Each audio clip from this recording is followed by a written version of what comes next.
बिस्मिल्लाहिर्रहमानिर्रहीम। अस्सलाम वालेकुम। मैं हूं राजा फैसल और आज जो हमने टॉपिक पढ़ना है वो है मियोसिस।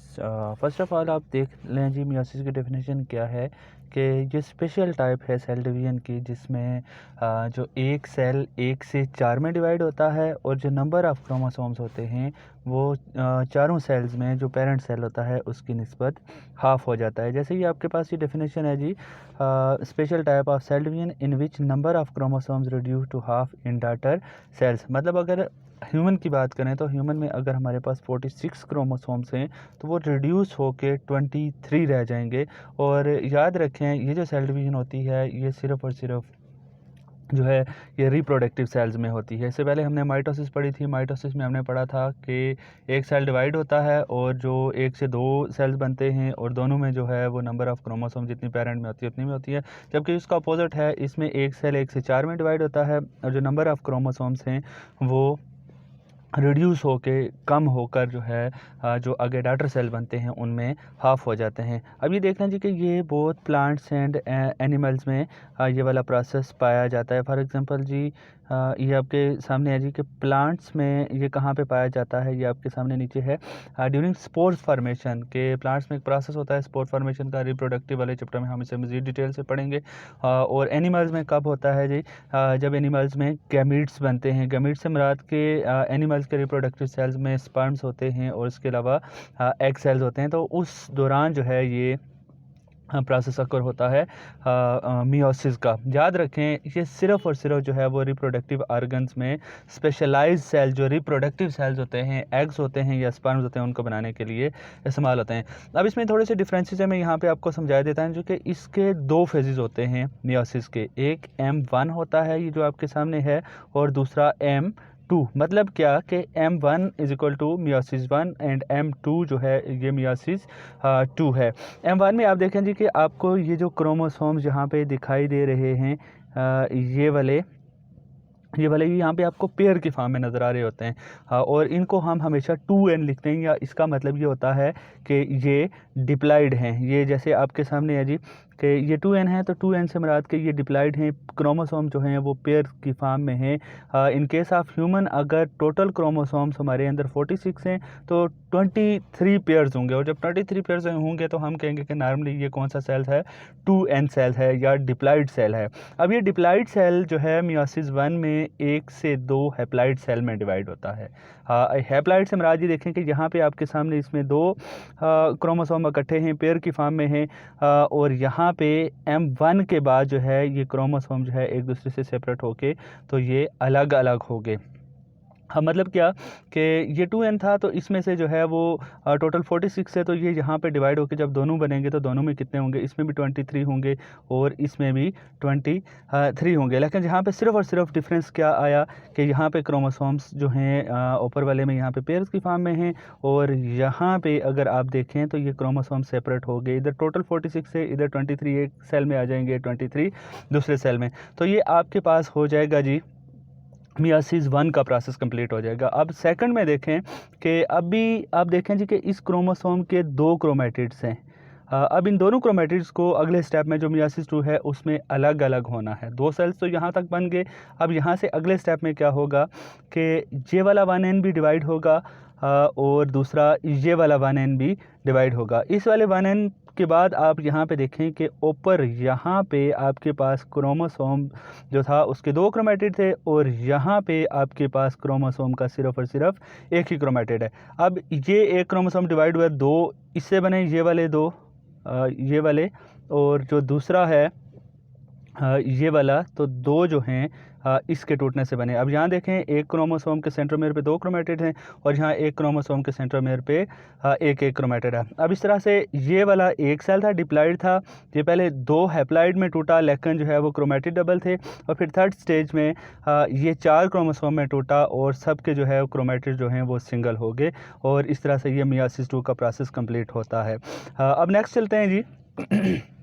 मियोसिस 1 की अगर हम बात करें तो मियोसिस 1 और मियोसिस 2 को हम फर्दर डिवाइड करेंगे P1, M1, A1 and T1, और इसी तरह P2, P3, P2, M2, A3, मतलब PMAT। इससे मुराद वही है कि prophase prophase, metaphase, anaphase and telophase. ये जो टी से टीलोफेज, पी से प्रोफेज, एम से मेटाफेज, ए से एनाफेज। अब नेक्स्ट है जी, हम प्रोफेज 1 को अगर हम देखें तो प्रोफेज 1 जो है ये माइटोसिस के प्रोफेज की निस्बत जो है ये काफ़ी डिफरेंट है। माइटोसिस में हमने कहा था जी कि न्यूक्लियर इन्वेलप डिसअपीयर होता है, स्पिंडल फाइबर बनना स्टार्ट होते हैं, लेकिन यहाँ पे जरा ये प्रोसेस क्या है, डिफरेंट है। अब देखें जी कैसे डिफरेंट है कि इसमें जो है पहली बात है जी कि क्रोमोसोम्स जो होते हैं वो पेयर की फॉर्म में होते हैं। ये जैसे आपको सामने नज़र आ रहा है कि क्रोमोसोम्स जहाँ पे जो हैं वो पेयर्स की फॉर्म में हैं। और दूसरा डिफरेंस इसमें क्या है जी कि लैक ऑफ G2 फेज़, मतलब इसमें G2 फेज़ जो होता है वो नहीं होता मियासिस में। और तीसरा जो है वो आप इसमें देख लें, ये जो रेड आपको नज़र आ रहा है, similar but not identical chromosomes are known as homologous chromosomes. ये जो क्रोमोसोम्स आपको दिखाए हुए हैं ये एक दूसरे से मिलते जुलते तो हैं, लेकिन 100% एक दूसरे के बिल्कुल हूबहू एक जैसे नहीं हैं, तो ये एक दूसरे के साथ पेयर बनाते हैं, ये डिफरेंस है। और माइटोसिस में हमने पढ़ा था कि ये पेयर नहीं बनाते बल्कि सिंगल होते हैं। अब देखना जी कि इसमें प्रोफेज 1 में क्या होता है जी कि प्रोफेज 1 फर्दर सब डिवाइडेड इनटू फर्दर स्टेजेस। अब प्रोफेज 1 को हम फर्दर स्टेजेस में डिवाइड करेंगे। पहला स्टेज है हमारे पास लिप्टोटीन। लिप्टोटीन जो है इसमें क्या होता है जी कि chromosomes become visible, shorten and thick, size of nucleus increase and chromosomes get closer to each other. ये आपको नज़र आ रहा है जी कि क्रोमोसोम जो है इसमें अपीयर होना शुरू होते हैं, पेयरिंग करना स्टार्ट कर देते हैं, मतलब दो दो का जोड़ा बनना स्टार्ट कर देते हैं, और न्यूक्लियस का जो साइज़ होता है वो इंक्रीज़ कर जाता है। इसमें इतना ही प्रोसेस होता है। अब नेक्स्ट देख लीजिए, आपके पास है जाइगोटीन।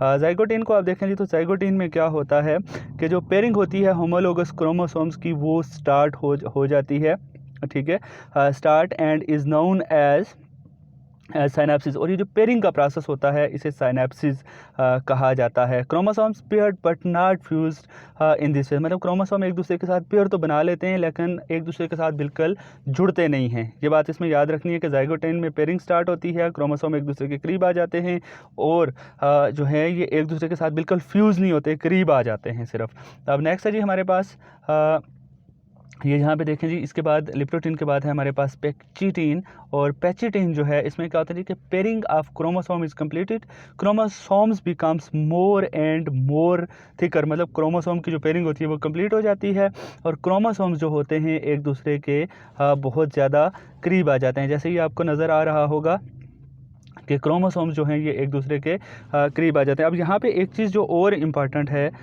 वो ये है कि ये जो आपको नज़र आ रहा है रेड वाला क्रोमोसोम्स, ये वाला इस साइड वाला, और दूसरी तरफ आपको नज़र आ रहा है ग्रीन वाला, इट मीन्स कि ये जो क्रोमोसोम्स का पेयर है ये एक दूसरे से मिलते जुलते तो हैं लेकिन 100% आइडेंटिकल नहीं है। चूँकि ज़रा एक ये जो ऑर्गेनिज्म था इसके वालिद से आया था, एक जो है वो इसकी वालदा से आया था, तो दोनों जो हैं वो एक दूसरे से मिलते जुलते तो हैं लेकिन यह कि 100% आइडेंटिकल नहीं है। अब देखें कि रेड के जो दोनों रेड क्रोमेटिड्स हैं ये आपस में सिस्टर हैं, और ग्रीन के जो दोनों ग्रीन हैं ये आपस में सिस्टर हैं। और एक रेड और एक ग्रीन, ये जो मिडल में मैंने ये शो किया हुआ है, ये वाली जो लाइंस हैं, इससे क्या मुराद है, इससे मुराद है कि क्रोमेटिड्स जो होते हैं दो डिफरेंट सेंट्रोमेयर के साथ अटैच हैं, एक रेड और एक ग्रीन जो है ये दरमियान वाले, इससे मुराद है कि ये नॉन सिस्टर हैं। एक सेंट्रोमेयर पे अटैच जो हैं वो सिस्टर हैं, और दो डिफरेंट सेंट्रोमेयर पे जो हैं, फॉर एग्जांपल ये एक रेड वाला और एक ग्रीन वाले, ये रेड वालों को रेड लाइन शो कर रही है और ग्रीन वालों को ग्रीन लाइन शो कर रही है, कि इट मीन्स कि ये क्या है, नॉन सिस्टर क्रोमेटिड्स हैं। अब नॉन सिस्टर क्रोमेटिड्स क्या करते हैं जी कि ये दरमियान में ज़रा एक दूसरे के करीब हैं, तो ये क्या करते हैं जी कि एक दूसरे के साथ अपने सेगमेंट्स का तबादला करते हैं, मतलब ग्रीन वाला अपना थोड़ा सा पार्ट रेड वाले को दे देता है और रेड वाला अपना थोड़ा सा पार्ट ग्रीन वाले को देता है। अब जब ये प्रोसेस होता है इसको हम क्या कहते हैं जी, एक्सचेंज ये सेगमेंट ड्यू टू क्याज़मेटा फॉर्मेशन। क्याज़मेटा मतलब इनमें एक बल बन जाता है, बल से मुराद एक गांठ बन जाती है जिसे हम क्याज़मेटा फॉर्मेशन कहते हैं। और ये जो ओवरऑल प्रोसेस है सेगमेंट्स को एक दूसरे के साथ तबादला करना, इसे हम क्रॉसिंग ओवर कहते हैं। ठीक हो गया, मतलब जो आपस में बल बनाते हैं नॉन सिस्टर क्रोमेटिड वो क्याज़मेटा होता है, और ये जो ओवरऑल प्रोसेस है जिसमें क्रोमोसोम जो है वो अपने सेगमेंट्स का तबादला करते हैं, इसे हम क्रॉसिंग ओवर कहते हैं। अब फॉर एग्जांपल आपके पास ये मैंने यहाँ पे शो किया हुआ है कि इस क्रोमोसोम्स में कि ये जो ग्रीन और रेड हैं इन्होंने एक दूसरे के साथ बल बनाया हुआ है, और ये जो बल है इसे हम क्या कहेंगे जी, किसे हम कहेंगे क्यास्मेटा है। और ये नेक्स्ट आप देख लें जी कि रेड वाले ने ग्रीन का थोड़ा सा पोर्शन जो है वो एक्वायर कर लिया है, और ग्रीन वाले ने रेड का थोड़ा सा पोर्शन एक्वायर कर लिया है। तो इस प्रोसेस को हम क्रॉसिंग ओवर कहते हैं। अब ये बहुत इंपॉर्टेंट है, सम टाइम साइनेप्सिस पूछा जाता है, सम टाइम क्यास्मेटा पूछा जाता है, और सम टाइम जो है वो क्रॉसिंग ओवर पूछी जाती है। अब साइनेप्सिस क्या है जी कि क्रोमोसोम्स की जो पेयरिंग होती है इसे साइनेप्सिस कहते हैं, और क्यास्मेटा क्या है जी कि जो क्रोमोसोम्स होते हैं वो एक दूसरे के अराउंड ओवरलैप हो जाते हैं, जैसे ये है। और जो क्रॉसिंग ओवर है इसमें क्रोमोसोम जो है वो एक दूसरे को अपना थोड़ा थोड़ा हिस्सा एक दूसरे के साथ शेयर कर लेते हैं, जैसे ये कि रेड ने ग्रीन को दे दिया अपना पार्ट और ग्रीन ने अपना पार्ट रेड को दे दिया। अब इसी क्रॉसिंग ओवर की वजह से क्या होता है कि जो बच्चे होते हैं बच्चों में वेरिएशंस आती हैं, मतलब सारे भाई आपस में नहीं मिल रहे होते, क्योंकि यहाँ पे हालांकि उनमें उनके वालिदैन दोनों सेम होते हैं, क्रोमोसोम दोनों एक ही सोर्स से आए होते हैं, लेकिन यहाँ पे क्रॉसिंग ओवर हर एक की अपने लिहाज से अपने हिसाब में होती है, इस वजह से वो बच्चे आपस में 100% रिजेंबल नहीं करते। अब नेक्स्ट है जी हमारे पास डिप्लोटीन। और डिप्लोटीन क्या है कि मतलब जब हमारे पास पैचिटीन का प्रोसेस हो गया। पैची का मतलब ये है कि जी इसमें क्रोमोसोम एक दूसरे के साथ पैच करेंगे। अब नेक्स्ट है डिप्लोटीन। डिप्लोटीन में क्या होता है जी कि जब क्रॉसिंग ओवर कंप्लीट हो गई after pachytene chromosome repel each other in this phase and begin to separate, मतलब इसमें क्रोमोसोम जो होते हैं वो एक दूसरे से दोबारा से सेपरेट होना शुरू हो जाते हैं, एक दूसरे से दूर दूर होना शुरू हो जाते हैं। Separation is not completed, chromosomes remain attach at least one point the chromatid otherwise separated, मतलब इसमें ये जो सेपरेशन होती है ये कंप्लीट नहीं होती, बल्कि क्या होता है जी कि क्रोमोसोम जो होते हैं ये किसी एक पॉइंट पे एक दूसरे के साथ अभी तक अटैच होते हैं। अब लास्ट है जी हमारे पास डाइकाइनेसिस। और डाइकाइनेसिस को आप ये देख लें कि condensation of chromosome reached maximum, मतलब इसमें क्रोमोसोम जो है वो मजीद जो है वो थिकन और शॉर्टन हो रहे होते हैं, और क्या होता है जी कि मतलब मजीद कंडेंस हो रहे होते हैं, और जो सेपरेशन होती है वो इस फेज़ में भी कंप्लीट नहीं होती, जो है वो कम से कम जो है वो एक एंड जो क्रोमोसोम जो जिन्होंने पेयर बनाया था वो कहीं ना कहीं से एक दूसरे के साथ अटैच होंगे। आज तक का हमारा ये टॉपिक जो है वो एक बहुत इम्पॉर्टेंट टॉपिक था मियोसिस। और मियोसिस में हमने प्रो फेज़ पढ़ा, चूँकि ये इसका सबसे प्रोलॉन्ग फेज़ भी है और सबसे इम्पॉर्टेंट फेज़ भी है, ये हमने कंप्लीट कर लिया है। कल तक के लिए काफ़ी है। बहुत शुक्रिया। अल्लाह हाफिज़।